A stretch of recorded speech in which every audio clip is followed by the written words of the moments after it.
Yun, napag-golden na naman nga ako dito. Golden Mia. Buti na lang, mabibigyan pa namin yung Layla dito. Pero hindi, makapag-flicker pa pala. Carmilla pa pala namin yung bibigyan doon. Tapos ayun, sabay na hook naman ako ngayon. Mabibigyan na naman ako. Bigay lang sa score mga team namin dito. Pareha 7 pa nga yung score namin dito. Makakuha tong Carmilla, makakastan. Kaya lang, hindi ko makukuha. Wala pa akong damage.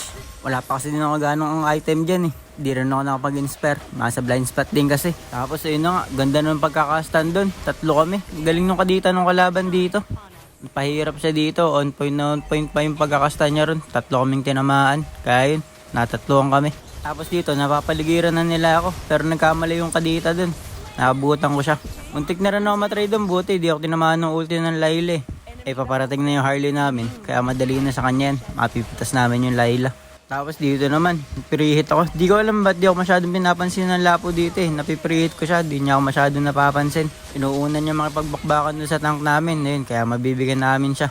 Kaso magaling talaga tong kadito eh. Nakatrade agad siya. Buti na lang nakapag-ulti pa ako dun. Nakatakbo ako. Kaso yun nga lang, mahuhuk ako dito. Ayun, mabibigyan na naman ako. Pero dito makakabawi kami. Ayun, mabibigyan namin sila. Masyado sila nagasim dito eh. Maaapatan namin sila. Kaya makapag-turtle kami. Kaya lang, ito na naman tong Lapo. Di na naman niya ako masyadong pinapansin. Nakaka-pre-hit ako dun sa kanila oh. Buti nga, di ako nabutan ng kadito eh.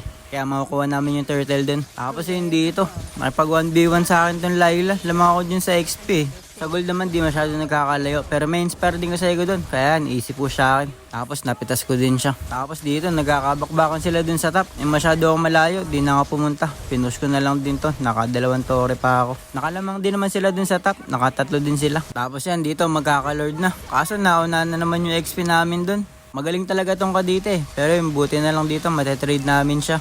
Magaling tong kadita nila, pero yung buti na lang natitrade namin kahit paano. Tapos dito naglo-lord na kami. Nadidistract kasi nila yung kalaban eh. Kaya nakapag solo lord ako. Tapos inabutan pa ng Harley yung Julian. Kaya sigurado na sa amin yun. Ay, nakuha nga namin. Pero dito lumaban pa din sila kahit wala na yung core nila. Masasakto pang ma-ulti sila ng Carmilla. Kaya yun, lalamang talaga kami. Makakatatlo pa kami dun. Tapos eto na nga, lumaban pa sila kahit may lord kami. Ganda ng pagkakahuli ng Sylvana dun. 2 na huli niya. Sabay pre-hit na naman ako. Naultihan pa sila nung Carmilla namin. Kaya yun, makakatatlo pa kami. Makakaligtas nga lang yung Franco. Pero push na rin sa amin yun. Tapos dito, naabutan ko na naman tong Layla. Wala siyang panakas, kaya yun, masasolo kill ko na naman. Kaya lang dito, nabawian kami. Naunahan kami dun sa Harley. Makukuha nila agad dyan. Makatrade naman kami dun sa Lapo. Kaya lang dito, mali yung target ko. Nauuna ko yung tank. Di ko pa nagagamit yung first kill ko. Kaya yun, inabutan din ako ng Julian. Makukuha ako. Matatatluhan kami dun. Ayun na nga, naging 4 pa. Buti na lang, nakalis na yung Selena. Tapos ayun, magkakalord na. Full item na yata ako dito eh. Tapos ayun, nakapag-pre-hit na naman ako. Di ako masyado napapansin ng Lapo eh. Tapos ang galing pa ng mga kampi ko. Inuna din nila yung backline. Kaya nakalamang talaga kami dyan. Maubos namin sila.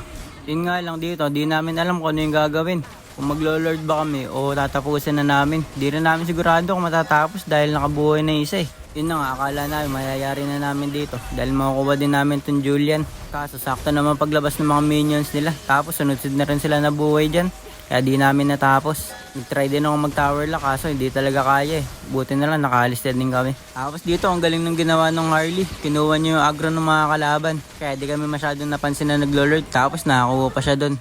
Ayun na nga, nagkamali na rin sila dito. Inultihan ng Franco yung kakampi ko eh.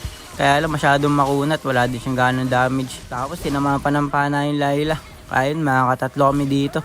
Ay, 5 pa kami dyan. Kaya yun, sigurado na sa amin to. 2 na lang yung magdedef.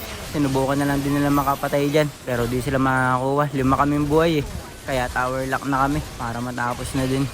Ganda rin ng laban. Palitan lang din kami. Nagkasunod-sunod lang din pagkakamali ng kalaban. Kaya nanalo kami. Galing nung kadita dito. Pati ng mga kampi ko. GG.